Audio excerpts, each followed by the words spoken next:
Ross Bolen Podcast. You better listen. Welcome back to the Ross Bolen Podcast, otherwise known as RBP, presented by Bolen Media. I am your host, Ross Bolen, back again, as always, with your co-host, Chris Coulson. Chris, how you feeling today? Feeling great, man. Feeling great. Year of the comeback starts today. Last night might have been tough. We'll get to that later. We will. But I'm coming back stronger than ever. I'm bringing the energy for the people today. I have kept my rain frames on. If you're watching on youtube.com/Bolen Media, you can see that I've got sunglasses on. I got big depression eyes going today, and that shit does not need to be documented on YouTube for all of eternity. I actually saw a video from like a few weeks back. Sure. One of the ones we posted where I was like, good Lord, I look like shit. And I've discussed whether or not you should be allowed to wear sunglasses indoors many times. Sure.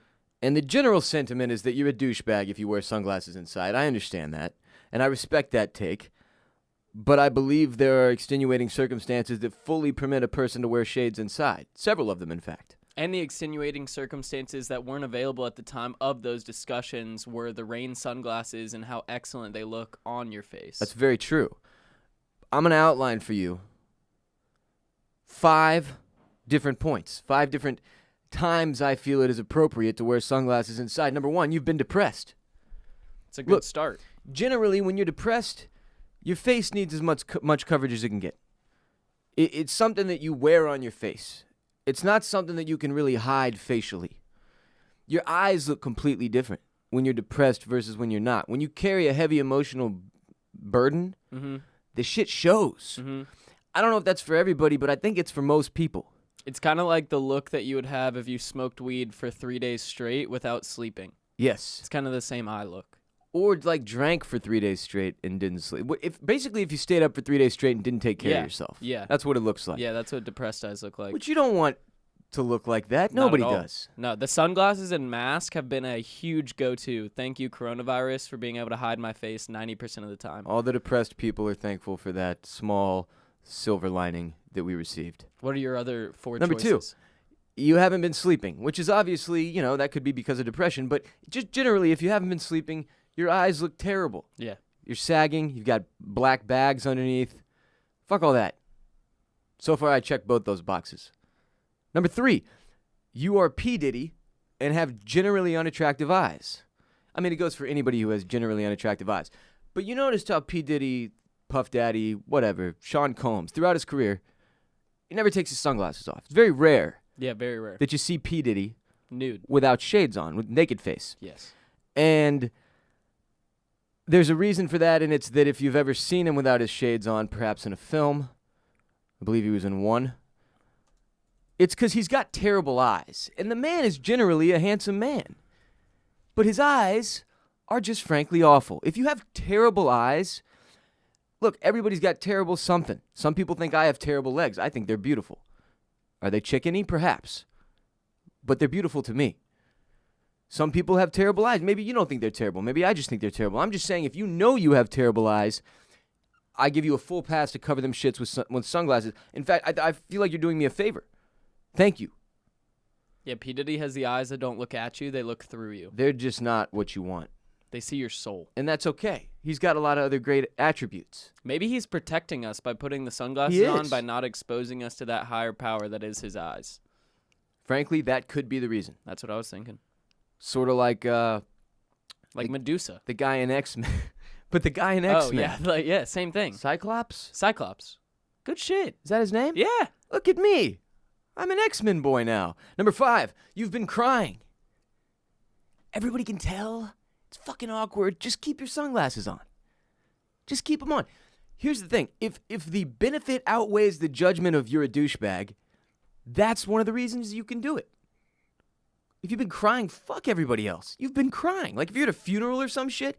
Dude, by the way, everybody looks dope in a black suit with black shades on inside. Very Men in Black. It is Men in Black. Unfortunately, Men in Black's particular suit style hasn't aged well. Not necessarily, no. But a black suit that's made for the day and time. Let's be honest, any 1995 to 2005 black suit didn't age well at all. Suits Go back and look at like the from 2003. any period to now. I mean, what period of time did the suits look good now? I feel like you could still pull off a 1930s suit pretty well right now.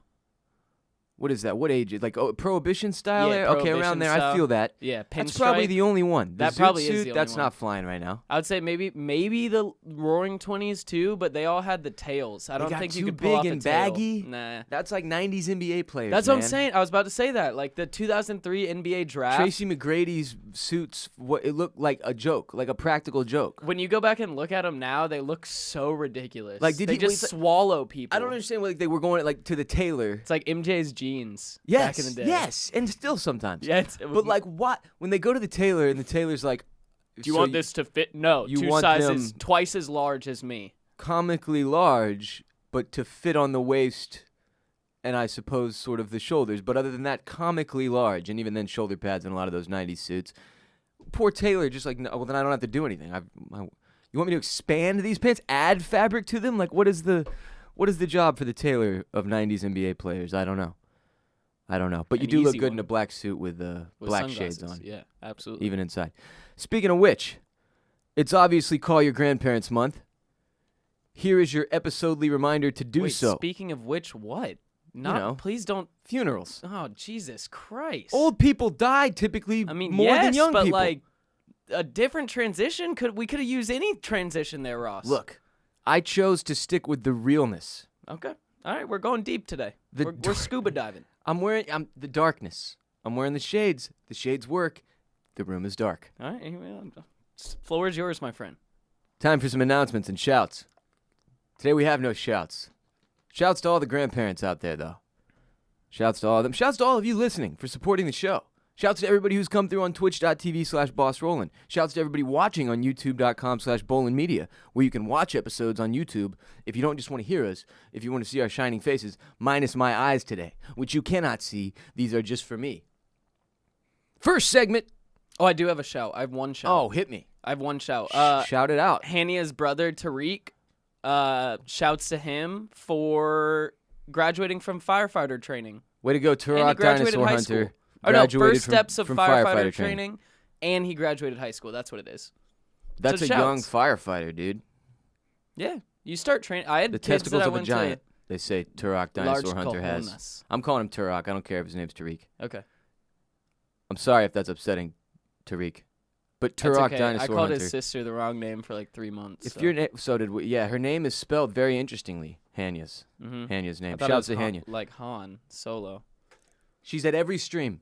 Twitch.tv/bossrollin. Every stream. What's your excuse? Why aren't you there? Hanya's there. Turok Dinosaur Hunter. We have Graduating the from memos. high school. We have the books. He's becoming a firefighter. He's reading the manuals, reading the books. First segment. Grandma Bolen Throwback. So last year, Coles, I don't know if you remember this, I do. my grandma, Beverly Bolen, who is a living, walking saint and easily among the most influential people on my life and outlook, blessed us with her presence on the pod. Now, our show has grown a lot since that conversation. A lot of new listeners, a lot of old listeners who bounced. But a lot of you haven't heard it is the point. So I'm going to repost the entire conversation with me and my grandma back up top on Patreon, but also give you a 10-minute teaser right here, okay? I've cut out 10 minutes from the conversation. That's a different segment than last time that I feel like you guys would enjoy. So enjoy and call your grandparents. So this, Grandma, you know, this whole month of August, I've been motivating people. Same thing we did last year when you came on the show and talked to us.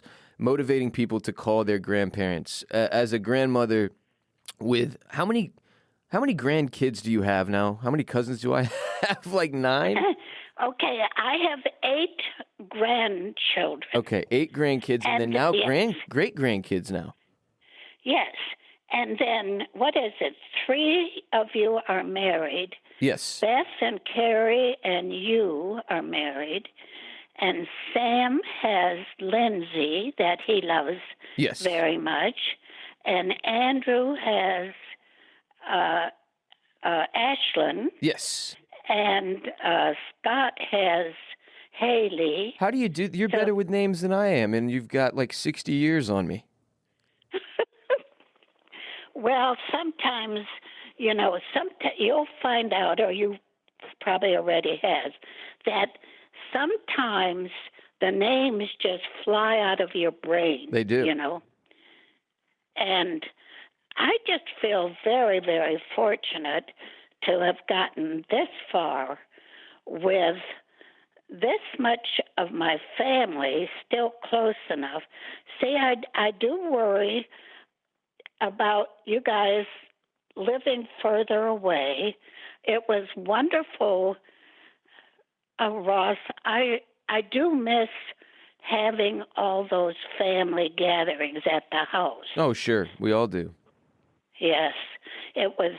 I think that's one of the great things for a family is to have a place for all of us together. And we did every holiday plus a few others. And I think we had a lot of fun, don't you? I think that you and Grandpa's house, which sort of served as the capital for our family, where everybody would, we would go for, like you said, for Christmas, for Thanksgiving, for whatever holidays, for Easter, we would do Easter egg hunts. I think that was so important. I know it was important to me personally, and that place will always would be such a special place to me that I feel like it showed me what family was supposed to be. And what it could achieve, what family could be if you did it correctly. I mean, honestly, even if you did it incorrectly, it was still family. And it was, I cannot impress upon you and the people listening enough how much it meant to me every time we'd go to Grandma's house, 15, 20 people there. Everybody eats, everybody plays basketball, hangs out, has fun, spends time together, watches sports. That became my model for what I want to achieve in life. I want to be the capital that you and Grandpa got to be for your family, for my own family at some point. Great. I love hearing that. We loved it. I miss that. I really miss not being able to do that anymore. But we got to do it so many times. And I think going to the tennis ranch and Cayman Islands. Before that, we went skiing, and I just love it that your grandfather was willing, and he was the guy that put the trips together, That got us all to the Cayman Islands? Yes, and he figured out all the food and the whole thing. He was just amazing, I think. RBP 324 is also brought to you by ResQUp. ResQUp, huge for Call Your Grandparents Month, Coles. It's a fall recovery and mobility device that helps people safely get up from the floor following a non-injurious fall. It is simple to use and transport. It doesn't involve electrical motors, hydraulic controls, or expensive lift accessories. And you know how I know this? How do you know this? Because I got one for Grandma Bolen, whose conversation you're in the middle of listening to right now. Did you know that 1 out of every 4 seniors over age 65 falls at least once a year? I didn't know that, Ross. And many of them are unable to get themselves up after a fall, which is obviously problematic. I would agree with that. And there is no safe way to lift an individual from the floor. The OSHA states that the maximum weight a worker can lift is 35 pounds. That's why there are so many work-related injuries due to lifting people. The ResQUp solves this problem by helping people get up from the floor, either by themselves or with little help from another person or caregiver. The ResQUp can help those who are alone at home to get up from the floor after a fall or get down to the floor level to play with pets or access hard-to-reach cabinets. It's an extremely useful tool, very easy to assemble and use. My grandma got one. She's loving it. Her experience with it has been phenomenal so far. Fortunately, she has not fallen since she received it. Maybe it is a good luck charm of some kind. But this is something we all have to worry about with our grandparents, with some of our parents even, with our elders. And ResQUp wants to make sure that these people have the ability to be as safe as they can be when they're home alone or otherwise need help getting up from the floor. So you go to ResQUp.com. That's ResQUp.com. to learn more about how the ResQUp can benefit you or your loved one. Enter the coupon code ROSS when you check out and get an immediate 10% discount plus free shipping. That's ResQUp.com. Code ROSS, 10% discount plus free shipping. Huge. Huge. Very huge. Plush safety. Ergonomically designed to lessen shoulder, wrist, and hand strain. Help your grandparent, parent, loved one, yourself up from the floor safely. ResQUp folds for easy storage, weighs only 15 pounds. That's about the weight of 2 gallons of milk. I love milk. You know I love milk. I love grandparents. All of our elders. Make sure yours are safe. ResQUp.com. Code Ross. 10% discount plus free shipping. So let me ask you, Grandma, in this month where I'm trying to get people to do what we're doing right now and talk to their grandparents more and call their grandmas and their grandpas, why is it important to you to hear, with having 8 grandkids, to hear from us? What does it do for you? Having 8 grandchildren? I mean, to hear from us, though, to have us call you and actually communicate. Oh, my gosh, it's wonderful.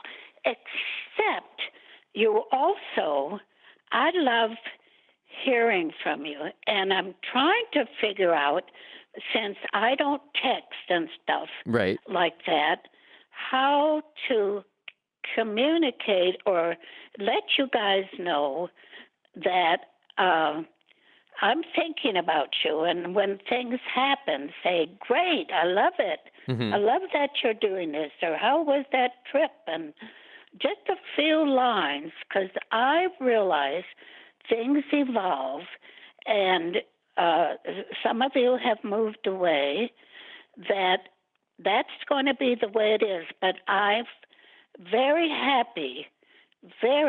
You know, your dad and his brothers are there for me all the time, and I hear everybody is exactly perfect, I think. I just think that everyone has made me still feel very loved. We did a whole episode kind of talking about the astronauts and how they lived in y'all's neighborhood growing up, and the impact that NASA had on Houston as a city. Do you have any cool astronaut stories for us? Like, because the astronauts, what you always hear, the rumor is that they all partied pretty hard. But the guys did this, and yes, I have, I knew about a lot of that. But they did their partying in Florida, and we did a lot of partying with the couples here, and we had a great time. And Jim Lovell was one of the neighbors. He lived on the canal there. Right. One of the nicest guys you will ever know. Actually, did you meet him at the St. Francis book fair at that time when he was there, when I happened to come in? I may have. And actually, I believe Mr. Lovell is 91 years old, so he's a couple years older than you even. Oh, for goodness sakes. Well, he was just one of the nicest guys. He showed up at St. Francis. I think Susan, his daughter, you know what, Grandma? You're right, because I remember. Had a child there. Do you remember the book he wrote? I think it was Lost Moon, and I got it signed. Yes, because I did that for you. Oh, I think. Thank you. I think I did that for you, because I asked him, and I'm trying to remember how we did that. He was there, and his other daughter, Barbara, babysat your dad and his brothers too. So. And we went to her wedding. That's so funny. Jim Lovell. But Jim Lovell. Were there any other big name astronauts right around y'all? Yes, right across the street, Pete and Jane Conrad lived. They had 4 sons. Now, Pete was the 3rd man on the moon. Wow. And his co-pilot, or whatever you call it, Alan Bean, was the 4th. And Pete and Jane lived right across the street. And I can tell, do you have time for a little story about? We have literally the entire day if you want it. You tell us all the stories you want. Chris, he was David's age. He and David went to a private first grade because their birthdays were too late to get in. Okay. And so Jane, Pete Conrad's wife, and I were very dear friends. And, played tennis together, did everything together. Yeah. Not everything, but a lot. And was my turn to pick up Chris with David. So remember, they lived right across the street from us, and I went over there, and it was one of the times when Pete was doing space. And so what they call the paparazzi now came swarming around our car as we drove up. And Chris, who was supposed to come out and get in the car, wouldn't do it because of all the paparazzi there. And that was the time before cell phones. Right. So we just sat there.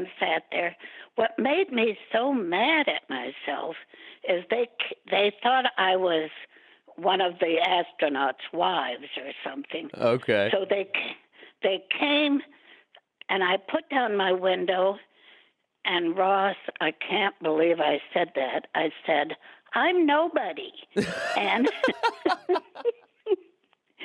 and put the window back up again. But I was so mad at myself for saying that. Well, that like wasn't I'm true. Nobody. That was a lie. But great. You're definitely somebody. Absolutely. So there you have it. Again, posting the full conversation with Grandma Bolen on patreon.com/Ross Bolen Podcast, patreon.com/Ross Bolen Podcast. Patreon is a platform that simply allows Chris and I to bring you even more RBP, circumventing the advertising industry. We don't need advertisers. You guys sponsor the show directly, support the show directly. It's just a $5 minimum pledge to support the show each month. And in return, every Friday, you'll get an episode of RBP ad-free premium primo shit calls. You know what that's about, man? That's called skipping the fucking man. We're going around the man. We're doing it for ourselves, man. Look, we love all of our sponsors, obviously. A great deal. They support the show. We bring y'all only products that we think will seriously help your life or that you'll greatly enjoy.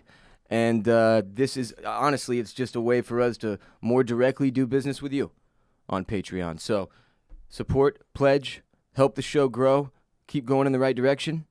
$5 minimum. Extra episode every Friday, ad-free, premium, and Coles, we tend to get pretty unhinged on there. It's been a good time. We've had fun, I would say. Last Friday, we have fun every time in the studio, but we have a lot of fun on Friday. It's like there's less pressure. Let me say that. It's a much smaller audience, a much more intimate conversation on Patreon, so we tend to become a little less filtered. And you don't really have to be as broad and kind of like mainstream, not mainstream, but you know what I'm saying. You can be a little more kind of specific and just go for it. You're so mainstream, Patreon. Dude. You changed. Yeah, did I? Yeah, when you got your nose ring, everything changed. It was a nose ring. I knew it. Everything changed. Yo, Patreon. The gang, we're a nose piercing podcast now. I inspired some gang members. His words, not mine. But that is true. Multiple people gotten nose piercings as a result of your Dennis Rodman ass. And my commonly quoted TikTok friend, Alex Presley, he sent me a text message yesterday saying that his fortune cookie at dinner last night said he needed to get more in tune with his feminine side, so he should probably get a nose ring. He sent me a completely different message. He said that as well, but I haven't read yours. A totally different message. But we can talk about that off the air. We'll get on the same page later. Presley, pick a side. Are you playing both of us? Are you pro or anti-nose ring? He's hustling. What's your deal, man? He's hustling us. Patreon.com/Ross Bolen Podcast for the full conversation with my grandma. Love you, Grandma. I know you're not listening because you don't really understand what this is still, but my granddad thinks I'm on a radio show. My grandma, she understands. She's just like, her iPhone, we got her an iPhone. Yeah. You know, we thought maybe. My granddad has an iPhone, nah, too. fuck this. Did you guys have to change the font size in the iPhone for her? My parents even have. My dad's phone, the font size is like, it's maximum. My granddad's is max too. It gets really big, dude. It literally, you can read, like to read a 2 one word sentence per text. swipe. Yeah, seriously, to read a 2-sentence text, it takes you like 3 swipe ups. Completely out of control. It's pretty funny. Patreon.com/Ross Bolen Podcast. Next segment. Grab your light. This is Stop the Wikipedia when you're high. Stop the Wikipedia when you're high. Love it. Always love it. Yeah, the vibes are there. Listen, we're doubling up today. 2 stuffs to Wikipedia when you're high. 2 stuffs. 2 stuffs. Double stuff to Wikipedia when We're you're double high. stuffing you on this fine Thursday. Like a double stuffed Oreo or Don't. the pornographic way of Yeah, going. We don't have dude, to. I won't. dude. I'm not. We could've left I'm not. it at Oreo. Look Could've at me stayed right maturing before your freaking eyes. I was going to make a DPDA joke and I didn't even do it. there. You just talked about doing it. No. First up, Jack Churchill. Our Mad Jack. first stuff to Wikipedia when you're high. John Malcolm Thorpe Fleming Churchill is his full name, which first off, got to say, nobody does it like the British when it comes to these insanely long names. Well, that's not true. Many countries rival them. Theirs are just so silly sounding for some reason. They're Maybe- all first they're all names. English. And they're all first names. John Malcolm Thorpe Fleming Churchill. Maybe not Churchill. 1, 2, 3, 4. That's 5 separate names to make one name. He was a British Army officer. And he ends up just going by Jack. Frankly, he earned it. That's true. He earned to go by whatever he And wants the to go 5. The 1 or the 5. The guy earned it. He was a British Army officer who fought in the Second World War. That's World War II, WW2. With a longbow, bagpipes, and a Scottish broadsword. for. Huzzah! Indeed, like he's William fucking Wallace. Dude is honestly one of the most badass people I've ever read about in my entire life. His life is just full of adventure front to back. Where is the movie about him? He was nicknamed Fighting Jack Churchill and Mad Jack. He got Ooh, 2 Fighting dope Jack. nicknames, 5 full names, also just Jack. Run home, Jack. That's a Hook reference. He was known for the motto, quote, "Any officer who goes into action without his sword is improperly dressed." Smart man, I'd say. Looking stylish, ravishingly dashing. Handsome? Dashingly Dashing? handsome. He probably got his sword at a haberdashery. Finally an excuse to use that word. Ravishingly? I He don't went know to- if that's I don't know if that's real. I mean, ravishingly? Ravishing. Ra- I know well, maybe not- ravishing. Maybe not the Lee part at the end. Oh, it's not. It's not a real. That's not a real word. Oh, damn. No, you invent. Welcome. You're officially a podcaster now. Let's go. You've invented a word.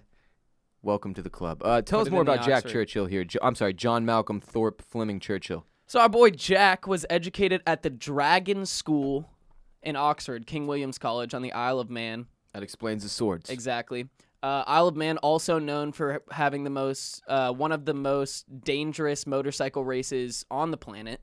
That started quite a long time ago. And I saw We have discussed it later down the before. line. Oh yeah, At some point. that Jack he got into driving motorcycles, and so I have to say, maybe he was the inspiration. I don't know. I'm not going to look into it, but I'm going to believe that he was.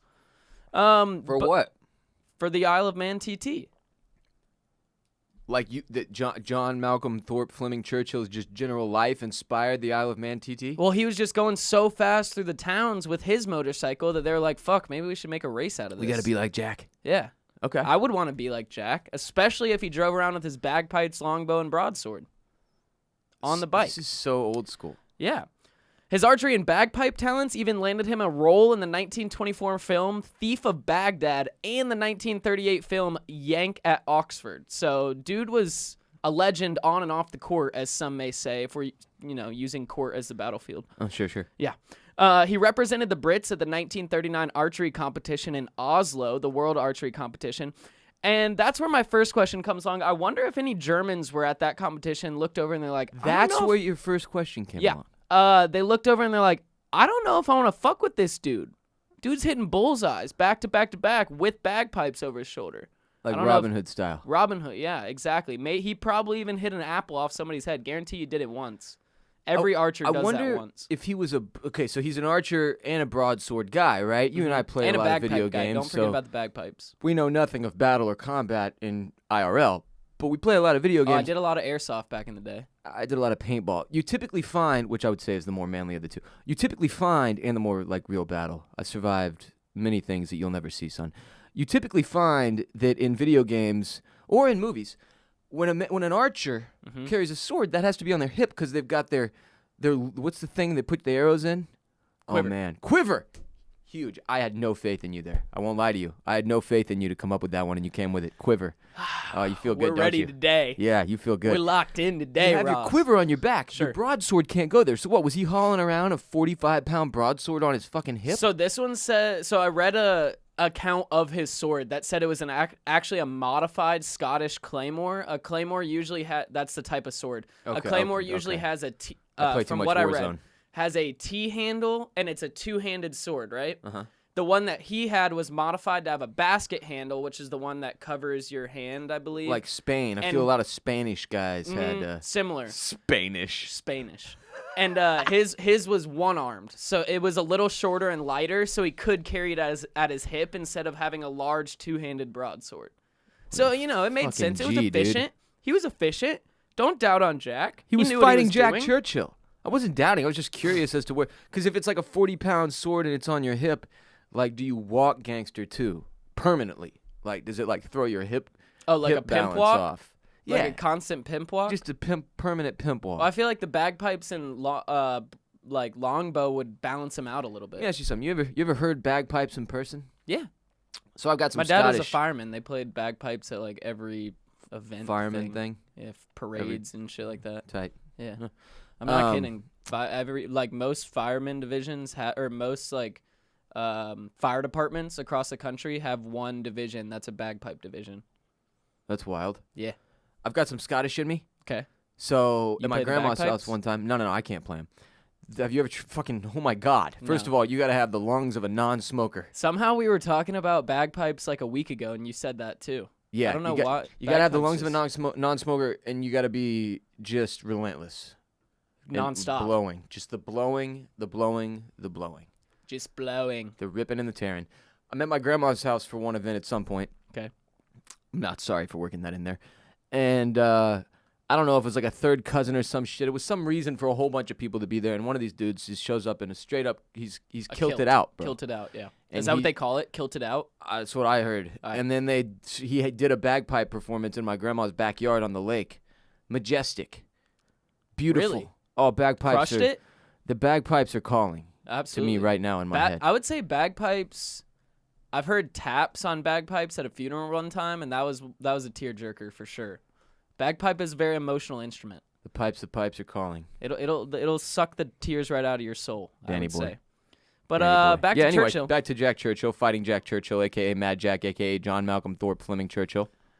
He was the second in command of the No. 3 Commando in Operation Archery, which was a raid on a German garrison in Norway on the 27th of December in 1941. And as the ramps fell on his landing craft, he leapt forward from his position, playing March of the Cameron Men on his bagpipes before throwing a grenade, charging into battle.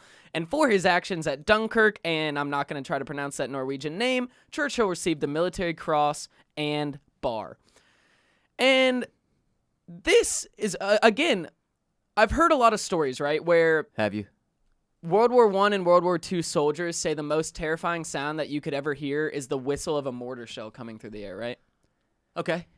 Obviously, those soldiers never got to hear the March of the Cameron Men Being via played via Jack bagpipe. Churchill, By via Jack.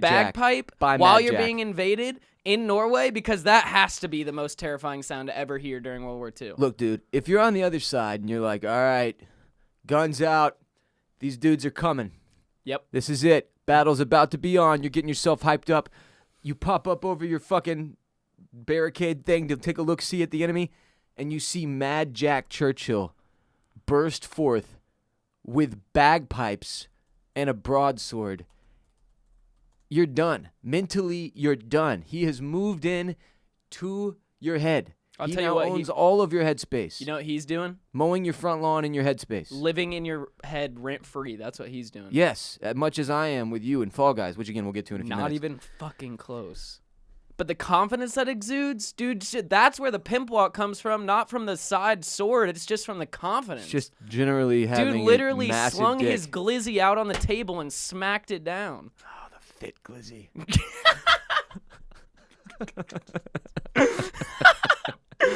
Oh my God! All right. Okay, if you were on So Twitch last night, you get that joke. Otherwise, you're just like, what is happening? So after Norway, he goes to Sicily again with arrows, bagpipes, and broadsword. Does he in have tow a gun per at any usual. point? So I believe he does carry a sidearm. He's strapped. It's in some way, surely. Yes. Okay. But I honestly did not see a single account that He pulled it out. specifically said he had a gun. I just assumed he had some sort of gun. Okay, run it. Keep it up. So and he then goes to Sicily. That's where he's deployed after. And with the help of a corporal, he infiltrates a Sicilian town and takes 42 German prisoners with little to no conflict. Again, with 'cause broadsword and... He probably That's ran what I'm in, saying. and they were like, "We're done." At this point, the Germans probably saw him and were just like, he's got a... What? I'm done. I'm out. Nine. Take- Yeah, you just throw your gun towards this Take guy. me. Yeah, exactly. This is the I'm man not I messing with this if man. look, especially that's if you were a German who knew like inevitably you're fucked, or Yeah. like, hey, we're on the wrong side here. This guy comes in. That's the dude you surrender to. Exactly. And so he has one confirmed, well, actually, it's not. There's some allegedness about it. But Conflicting reports. Conflicting reports. But the one confirmed kill the one kill that allegedly is supposed to be confirmed via the longbow occurred during his time in Sicily, where apparently he took out a German corporal through the heart with his longbow. And that's the account that makes the most sense because he was a very skilled archer, and so if he did have time to line up a shot, he would do it in a very accurate position like the heart and against the highest ranking officer, which would be a corporal at the time. So he's just like, sink, gone. Legolas, So, just straight Legolas on those. after taking the dudes. 42 prisoners, he takes them back to the POW camp they had set up, and then realizes that he had lost his sword in hand-to-hand combat. So he begins his trek back over to the camp. Can't leave the sword. To grab his sword. Goes Of course, without you can't saying. leave your Scottish claymore. All good swordsmen know this. On the way over, he runs into a platoon of Yanks, some Americans that are on the way, and they're heading in the wrong direction. They're heading towards the enemy lines. Oh, silly and Yanks. So, yeah, silly Tricks Yanks. That's are for what I said. kids. That's what I said. So he walks over there, and on his way, encounters the disoriented American patrol. And when the NCO in command of the patrol, he refused to turn around. He said he didn't believe what Churchill was saying. It's probably Sobel. Yeah. My thing is, if the Americans are like, hey, man, where are you going? Well, why are you going back that way? And Churchill's like, I left my bloody sword. I'd be like, oh. Yep. You do your thing, man. You go get that sword, You brother. I'm going to let you do you. Best of luck to you. Yeah. I'm not going to fuck with you. I'd also believe everything he said. I can't believe these stupid Americans didn't believe they were walking in the wrong direction.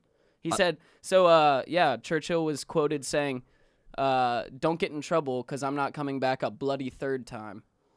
Dear Lord. He's just a badass. Just a generally incredible badass.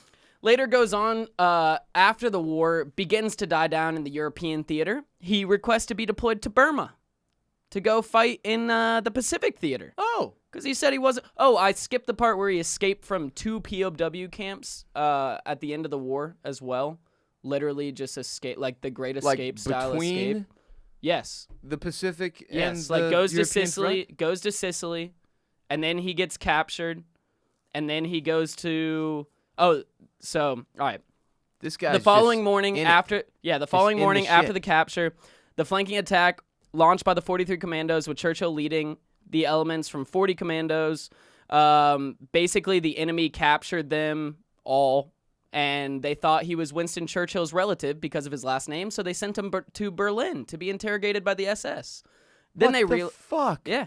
Then they realized that he wasn't Churchill's relative, and so he got sent to the first POW camp. He escaped that one with one of the POWs that also was a part of the Great Escape, or the escape that inspired the movie The Great Escape with Steve Dean, right? Steve Dean? No. James Dean? James Dean, thank you. Or no, maybe Steve McQueen, one of the two. James Dean, Steve McQueen? one of the Hell, two. maybe it was both of them. It could have been both, honestly. And so after escaping 2 separate POW camps, Churchill still had the desire to rage into battle with a sword and arrow in hand and requested deployment to Burma to continue fighting in the Pacific Theater. Psycho. Steve By the McQueen time- and Richard Attenborough, by the way. Go ahead. But by the time he had reached India, the Hiroshima and Nagasaki bombs had been dropped already and the war was slowly coming to an end. And that's when he was quoted saying, "If it wasn't for those damn Yanks, we could have kept the war going for another 10 years. Mad Jack really liked to fight. He loved to fight. He loved a good war. Everybody knew that about Mad Jack. And years later, he knocked off a couple hobbies that he always wanted to do by learning how to be a parachutist, a paratrooper. Okay. So he took his Learned how to jump paratrooper from the training, planes? jump out of planes. He also picked up surfing and motorcycle racing, becoming one of the first ever to surf the tidal bore in the river Severn. Do you know what a tidal bore is? No. So Sounds basically, intense. when there's a very strong current in a river and it raises like roof? something.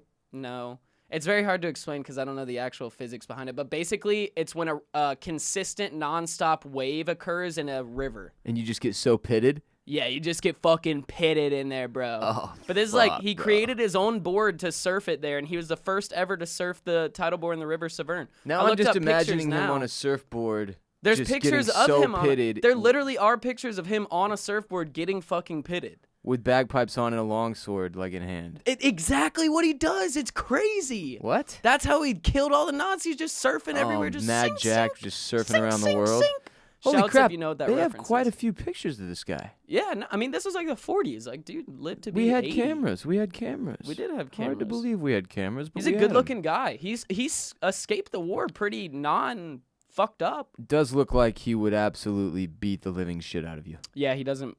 I can imagine Like he in didn't my fuck head around at all. what his voice sounds like.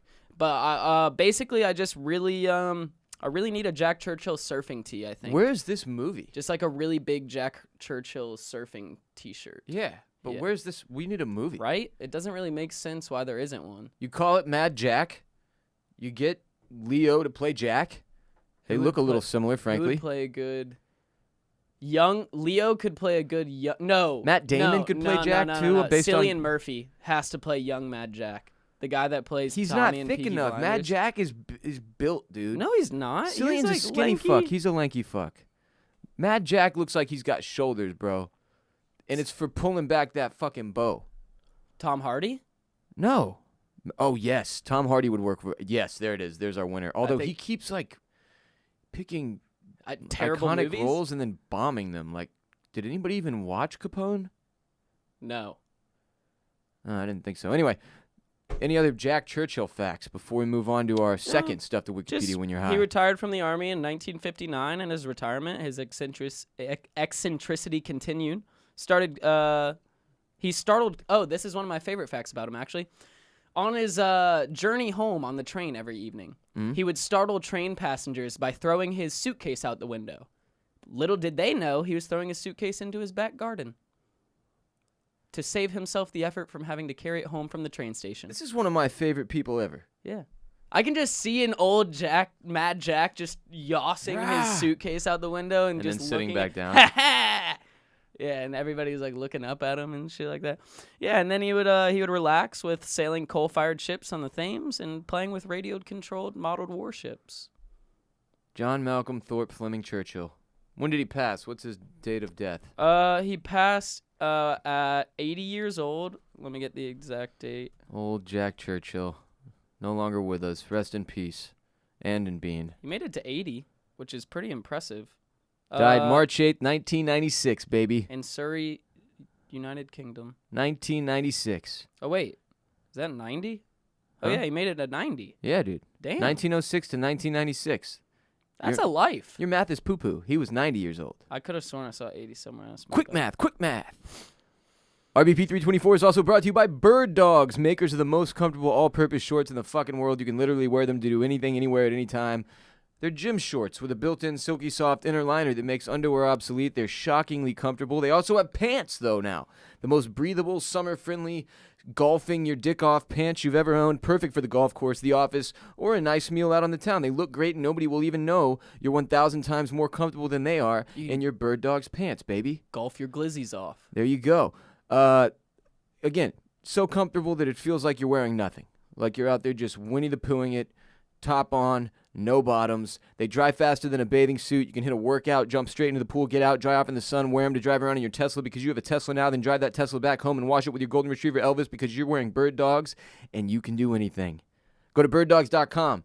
Enter the promo code RBP when you check out. They will throw in a free pair of nunchucks, baby.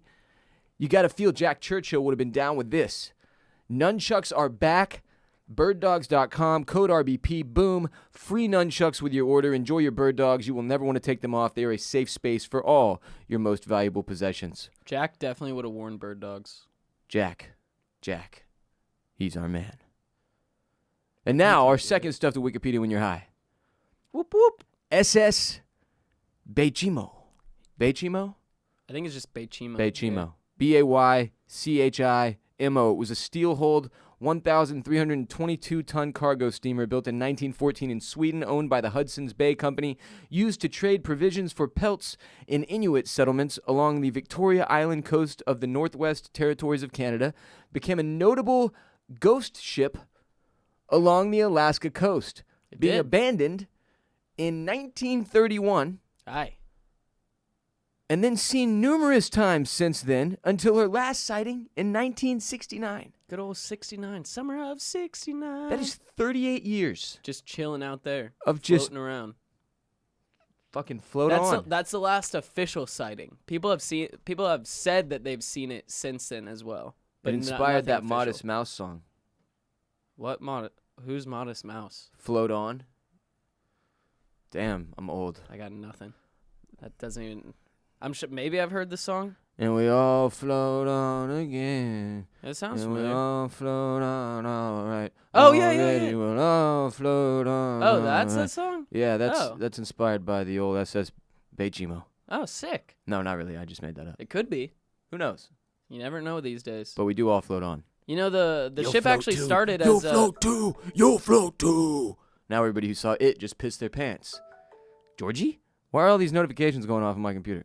You're a popular man. Oh, because we got OCC in 10 minutes. Oh, sick. Sweet Jesus. Read, Coles, read. Do you almost know said the holes. Bayhchimo actually started as a ship under the German Empire and then was traded to the British Empire due to German reparations post-World War I. They had to give it up. They had to say, we don't need you anymore. I'm just curious. Well, they whose had to job... give it up and they had to say, hey, we're sorry. Here's a ship. Here's a ship. Yeah. I wonder whose job it was to switch out all the labels on the ship once it went from Swedish/German to English. Yeah, was Or- everything in the wrong language? Yeah, or did they just leave it for the aesthetic and everybody learned German? Doesn't it feel like on ships it's always etched into the steel too? That's what I'm like saying. it's not just like a sticker you can take off, you know? Or maybe they just had sticky notes everywhere. Hard Tons to of say. sticky notes in the Bayhchimo. But like you were saying, Ross, it was abandoned for the first time on October 1st, 1931 in Alaska. And a massive ice storm came in. They usually did their trips during the summertime to avoid this ice and winter in the Arctic situation. The winter weather. That's not what you're looking for at all. And so when the ice took hold of the ship and stopped its progress for the first time, the crew abandoned the ship after 2 days due to fears that the ship may sink. And they took refuge in a small town about half a mile away on the ice. They walked all their belongings to that town, and they stayed there for the next few days. The weather began to clear, so they went to check on the Bayhchimo, and it was still stuck in the ice. So on October 15th, an airlift was sent to pick up the majority of the crew, leaving behind about 15 crew members, Okay. who then set up a small wooden shack right next to the ship to be able to observe it and Sure. make sure it was well taken care of. That was all well and good until about November 23rd in the same year, and that's when it all goes to hell, literally, physically. A blizzard strikes. Metaphysically, actually. Blizzard strikes, correct. And they lose sight of the ship. After about stuck inside for about a week, they come inside and the ship is nowhere to be found. And they think it's sunk. They think it's gone. They look everywhere, but they can find no evidence of any debris in the water or the ice. And suddenly, a couple days later, the captain is contacted by a seal hunter that says that he has spotted the ship 50 miles away from their current location. The ship just went on a little vacation. It was just floating on. Literally just floating on. It's like when people are like, where could it have gone? Did it just grow legs and walk away? The Bayhchimo literally grew legs and walked away. And floated away. Or walked. We don't know. We don't. It's true. We don't actually know. It is a ghost ship. The ship could have walked. And so then they then went to that location to grab the remaining valuables and furs that were left on the ship, and they thought that it would never make it through that winter. So they bailed. They bailed. They said, we don't want you anymore. And those abandonment issues are what drove the Bayhchimo to haunt the crew for the next 38 years. Because it did not sink. It did not sink. Drifted around on her own, repeatedly becoming stuck in the ice, then freed again to resume drifting. Sighted numerous times, still unmanned and adrift for nearly 40 years. People had actually climbed on board several times. But each time they were either unequipped to salvage her or were driven away by bad weather. The ship doesn't want to be taken. It's like the opposite of the ring in Lord of the Rings, which calls to its master. The ship wants to remain alone. There's lots of statements that lots of people that say every time they would try to approach the ship or get close to it, it would work its way further away from them on the ice, and they could never actually reach it. Ooh. It doesn't want to be found. It does not want to be found. Dude, this thing was built in 1914 and was just floating around until 1969. That's nuts. That's insane. With nobody maintaining it or anything? Now we have shitty boats that fall apart in a year. Can't believe that. Unreal. No, they don't make them like they used to, Chris. They don't make them like the German Empire used to. They don't make them like those Swedes. Or the Swedes. The Swedes are the constructors. The Germans too. Great engineers. Yeah. Great engineers. Mm-hmm. As all Mercedes BMW, owners Audi, will argue. Yeah. Or Volkswagen. all those other things. Volkswagen owns everything. Do you know that? They owns all the luxury brands. Bugatti. What was this, a YouTube video or something we were watching recently? I saw this on something. Tim the Tap Man, yeah. It was Tim the Tap Man. Yeah, it was Tim the Tap Man. Did you know Volkswagen owns everything? Speaking of Tim the Tap Man, next segment, $500 Fall Guy Challenge. You might as well just call it $500 Fall Guy choke and fail and die and go home and cry. See, with that attitude, you're never gonna get your crown. No, that was just Hashtag my night. Zeta. That was just my night last night. That's all I was describing. If you're into gaming, or if you pay any attention to the streaming world, Twitch, etc., Tim the Tap Man is one of the more famous, popular, and hilarious streamers that exist today. Big old dude, bald, covered in tattoos. Not as big as he used to be. Not as big as he used to be. Congrats! Shouts to the weight loss team. Oh, huge. You're the comeback. He's been playing Fall Guys, the game that you and I have become obsessed with, and he failed for several days to achieve a win, to get a crown, which you still seek. And he's like streaming all day. All day, every day. Yeah. And it became a thing. So much so that Fall Guys' social Official media Twitter. accounts were all over it. So much so that when he finally achieved a win yesterday, ESPN covered it. So much so that our sports betting sponsor, MyBookie, literally was taking action on Tim the Tap Man and whether or not he would or would not get a Fall Guys win that day. My brother thought he bet on yesterday's Tim the Tap Man games. They had already begun. He didn't realize he placed a bet for August 20th. Tim covers yesterday. Today's bet's obviously canceled out. Well, there's some controversy now. Is there? Apparently, Nade shot through the final round to give Tim the victory. So now Tim is claiming that he will now win a crown solo dolo. Without any help from a teammate. Correct. So they're going to try to continue to roll this hype into more. That's good for Tim. Good for Tim. Yeah. Good for content, team content. Good for everybody who wants some Tim entertainment. Point is this. Coles now finds himself in a similar position. Last night, obviously, we're not the size of Tim the Tap Man in terms of audience, but on Twitch. But last night, when we were playing Fall Guys, I issued him a challenge. I said, if you get a crown, if you win one game of Fall Guys, which you have yet to do, Virgin, I will give you a $500 bonus, post-taxes, okay? Because it always sucks to get a bonus and then it's way less than you thought it was going to be because the government takes 30% of it. $500 on the line. And multiple times, Coles ended up in the final round with a shot at the 500. I would say I had 3 really, really good opportunities for it. 2 of those, at least, he had a solid performance, but it wasn't good enough to win. Enough guys in front of him to where you could tell he didn't quite have it. I believe one of them you choked hard. It's hard for me to remember. Billy Kimber was in the one system. of them I glitched through the bottom floor. Glitched. I did glitch. I'm doing I have the clip. He couldn't get it done. done. Look at the footage. He couldn't get it done. He crumbled under the pressure, but it resulted in our most successful stream of all time. Twitch.tv/BossRollin. We capped out at like 138 viewers. We averaged like 84 viewers. One of our best streams we've ever had. We had a blast. but Coles failed. He couldn't deliver. So we're giving him another opportunity. Couldn't As you all deliver know, the win, delivered the good vibes and the content. of course, but that's to be expected. That's true. I couldn't go above and beyond for the people. You're just making excuses in your own head, and it's I part of the am. mentality the mentality of a champion that you need. It's like you're Tracy McGrady, and I'm Kobe Bryant. You just don't have the killer instinct. I got 2 crowns yesterday. That puts my total to 3. I brought in 2 crowns in this one Twitch stream. Cole's brought in 0. I didn't even have $500 on the line. And I'm in his head. And I've been living in his head rent-free, just like Jack Churchill was, all of the Germans, for 24 hours now. Tonight, as you know, we every Sunday, Monday, Thursday at 7 p.m. Central, we stream on twitch.tv/bossrollin. I feel bad for the kid. He's had a weird week. No, he doesn't. He woke up with a nose ring one day. He's gone full Dennis Rodman. He's failed on Fall Guys. We're going to give him another opportunity tonight on our planned Thursday night stream, 7 p.m., twitch.tv/bossrollin. If Coles can come up with a victory, I'm Ron Bean. Everybody knows I'm the Bean King. I've got multiple crowns. Everybody's seen them. They're beautiful, gorgeous crowns. Some say the best crowns ever seen. Coles has no crown. He has no nickname. He wants to be Chris Cole Bean. Right now, I'm Ron Bean.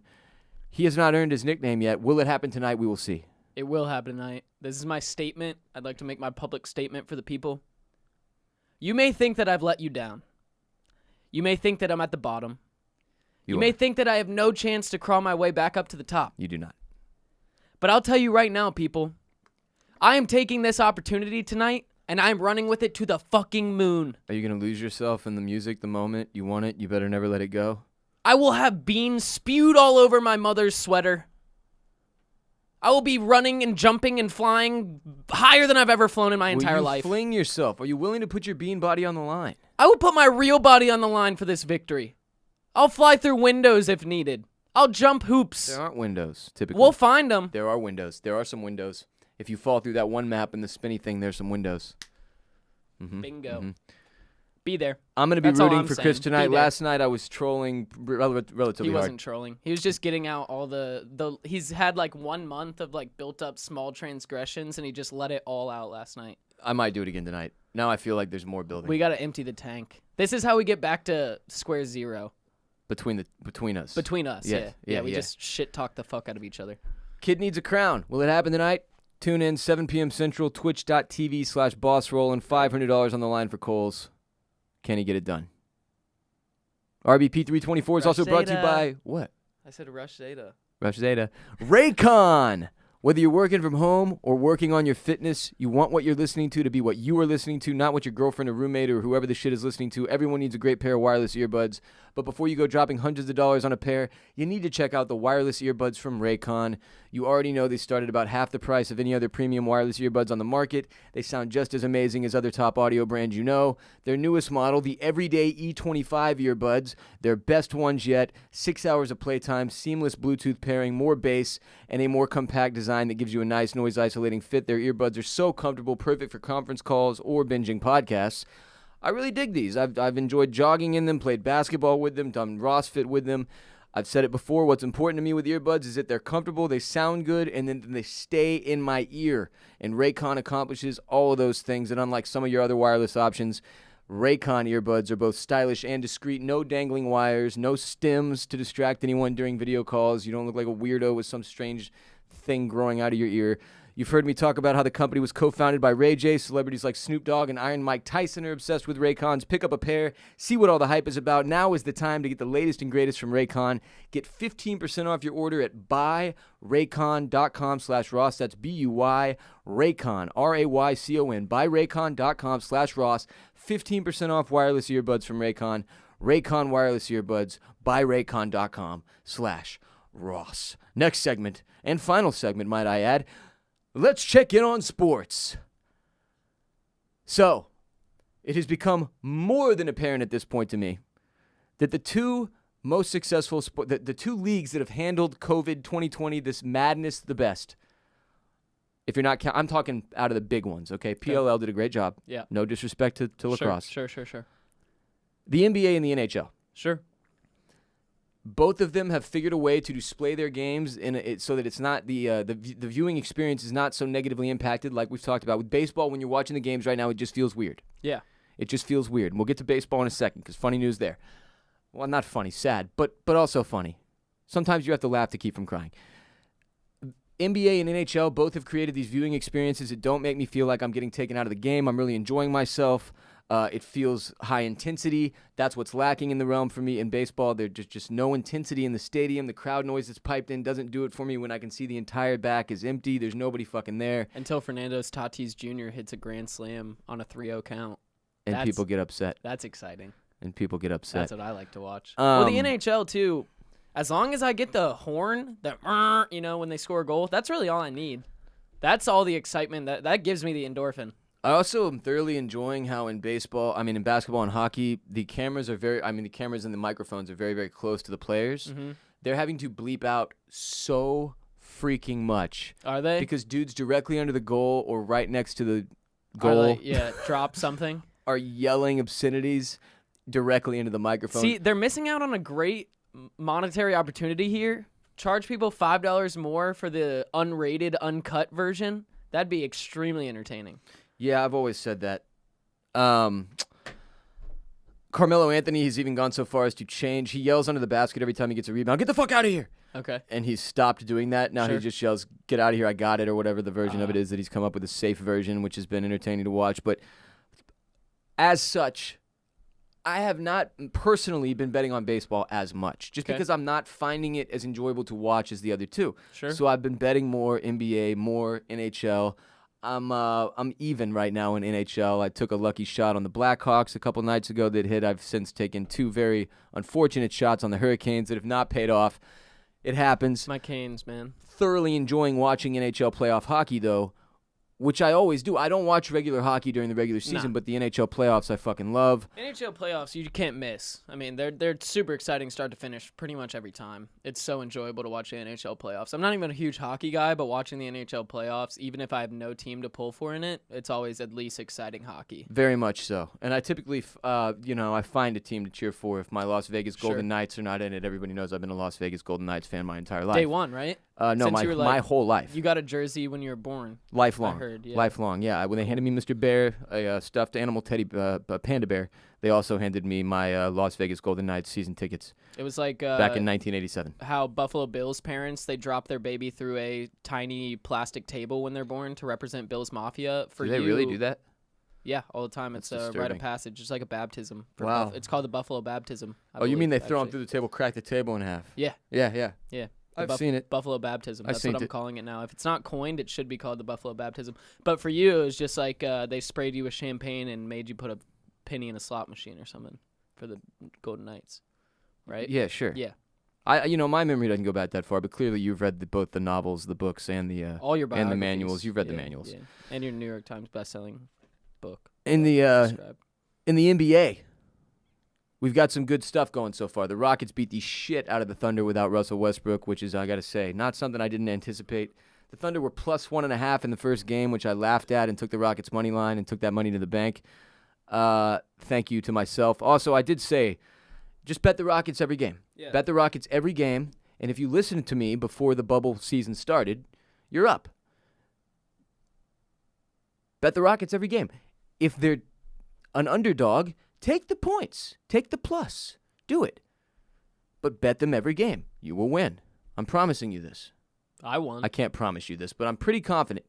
Also won on the Rockets. I won on the Rockets. Rockets up 1-0. Second game of the series starts in about an hour and 20 minutes because I don't know why, frankly. This is the only thing I have to say negatively about the NBA playoffs because we only have two fucking stadiums. We're playing at 2:30 in the afternoon. This is a fucking playoff game. I got work and shit. People got stuff to do. Do you have any idea what this does to productivity? Do you know what my afternoon looks like now? Well, it's like, just think about it, like, switch your mindset to think about it like March Madness. I'm pushing business calls and shit, This though. is our March Madness. Now we get March Madness, But March Madness is different. You can watch passively because there's like 40 well, unless it's your team playing. Yeah, I guess they are sort of going for the March Madness thing. Like, we want action all day because they're stacking the games to where there's action, like, from the afternoon through the evening, which is nice. Rockets up 1-0, looking to take a 2-0 series lead tonight, favored by 2.5 points. What did I say? I'm betting that. You know it. Miami is up 1-0 on the Pacers. The Bucks got blown out in Game 1 and are down 1-0 to Orlando, which fucking nobody saw coming. Outrageous. And the Lakers down 1-0 to Portland. So exciting stuff happening in the NBA playoffs, particularly in the Portland-Los Angeles series and the Orlando and Milwaukee series. Those are the ones that I would be paying the closest attention to currently. Toronto leads 2-0 on the Nets. Nobody cares. Jazz Nuggets. It could get fun if we get to Game 6 or 7, but nobody cares that they're tied 1-1. Celtics Sixers. Boston leads 2-0. Nobody really cares unless you're Northeasterners. I get you. Enjoy your series. Neither one of you is winning a championship this year. And then Clippers Mavs, where the series is tied 1-1. That's the other one I would pay close attention to, because while the Clippers are one of the best teams in the league and the 1 seed in the West, the Mavs are one of these teams that can give you trouble out of nowhere. Luka's an unbelievable top 10 player in the league already at like 23 years old. He's a monster. Just something to keep an eye on. Did want to touch on one thing in Major League Baseball quickly on our way out. That Reds broadcaster Tom Brenneman dropped a homophobic slur on the air. Yeah. We've and seen it wasn't just like dropped it in like an out of context way. Oh, he dropped it. He directly dropped it like it was referring to a city as the most F-word city. Filled city. Yeah. Like he was saying there were a ton of gay people there. Yeah. But he used the F-bomb that describes that. It's a word that is no longer acceptable, which, by the way, you look at words throughout history that were acceptable at some points and not through other. That one, man, people ran with throughout the 80s and 90s like it did not matter at all. I mean, still some people in some cultures do, and like the gaming community is bad about this shit. Oh, yeah. Well, the gaming community You can't is bad say about, that fucking word, man. You gaming can't community say is that bad fucking about word. everything. It's just like any other racial or ethnic or sexual slur at this point. You cannot use it. Erase it from your vocabulary. You're done. Tom Brenneman just lost his fucking job because of it. Because he's a fucking homophobic jackass. Did you see the apology? No. So he's in the middle of apologizing. He didn't know, by the way. The story is that he didn't know he was on the air yet. He didn't realize they had put him back on the air yet. He says the homophobic slur and then goes straight into calling the game again, not realizing that he has just fucked up royally. Oh, I did see the apology. Then he goes to apologize, and in the middle of the apology, one of the players hits a home run, and he calls the homer in the middle of his apology. Yeah, he's like apologizing, and blah, blah, blah, just hit a... I saw our boy KFC at Barstool it may covered go this. all the way, and that's a home run. And I just wanted to clarify that it's just truly unbelievable. He couldn't resist. No, it looks like a bit. It did not look real. The fucking home run. It did look like an SNL sketch. It was truly ridiculous, but... Tom Brenneman, we've seen a lot of people get outed for a lot of shit this year, canceled for a lot of shit. This is one of the stupider. Like, if you're still dropping hard Fs in 2020 and you're in media with a microphone literally pinned to your fucking suit, probably shouldn't be in media. You deserve all the bad shit coming to you, Yep. man. All of it. Because you're just an asshole. That just makes you a hard asshole. But probably soft in the pants. And totally lacking in BlueChew.com. Use code RBP. If you're looking to bet sports, though, as they are now back among us and very enjoyable. By the way, it's still a thing, like, even if it's a game I don't care about at all, I'm getting a little action on it, and I'll watch like 5 to 10 minutes just to get like a little dose of sports back. Because that was a really long period of time we went, man. And the more sports I watch now, the more I realize how much joy they bring to my life, even when they bring pain. Even when I lose now, I'm like, fuck it. I'm watching and I'm enjoying and I'm having fun. I feel something. I feel alive. Yeah, and as you know, we have a sports betting sponsor, MyBookie, mybookie.ag. They have up-to-the-minute odds on all your favorite teams. I've told you I'm betting every goddamn Rockets game and prop bet they have for every Rockets playoff game. I do not care. This is the way. You cannot stop me. MyBookie.ag has great, easy-to-use interface, incredible website. They make understanding the lines and all your different betting options easier than any online sportsbook I'm aware of. They've been responsive as hell on social media whenever I've had questions. They've assured me they're going to take good care of y'all. From your computer to your cell phone, you've got instant access to action with mybookie.ag, whether you're at work or on the go. If you join today, they'll double your deposit. That's a dollar-for-dollar match, 100% deposit bonus. Stipulations apply, of course. There's a rollover, which means you have to bet a certain amount before you can cash out. Otherwise, you could just put in $100, they'd give you $100, then you could cash out $200, and that wouldn't be a very good business plan for a casino. Plus, if you sign up now, they will also throw you a free $10 NBA future wager, I believe it is at this point. Take it. It's free. It's $10. All you got to do is enter the promo code RBP to claim when signing up, and you get that 100% deposit bonus plus that free future wager. Code RBP, mybookie.ag. Read how the deposit bonus works. But that's it. Code RBP. Grab yourself double the pie. You bring a slice, they give you a slice. That's two slices. That's 2 slices of pie. That's a 100% bonus, baby. With MyBookie, you bet, you win, and most importantly, when you win, you get paid. Code RBP for that extra cashish at mybookie.ag, and shouts to them for supporting the show now that we have sports again. Sports, go low, baby! Before you head out to take on the world, it's time for some very important announcements. First and foremost, you've been saddled with 3 legal obligations as a result of having listened to this entire podcast. First, rate and review. Second, share the show with one person, a fan, a friend, a family member, a coworker. You have fans. 3, use our sponsor codes. Use them. Love them. You just heard mybookie.ag. Use it. Love it. You heard Bird Dogs. Birddogs.com. Code RBP. Use it. Love it. ResQUp. Use it. Love it. ResQUp.com. ResQUP. The code is Ross. Do it for your grandparents. For your loved ones. For yourself. For you. For me. For Chris. Do it for Chris. Do it for me. Did I leave any out?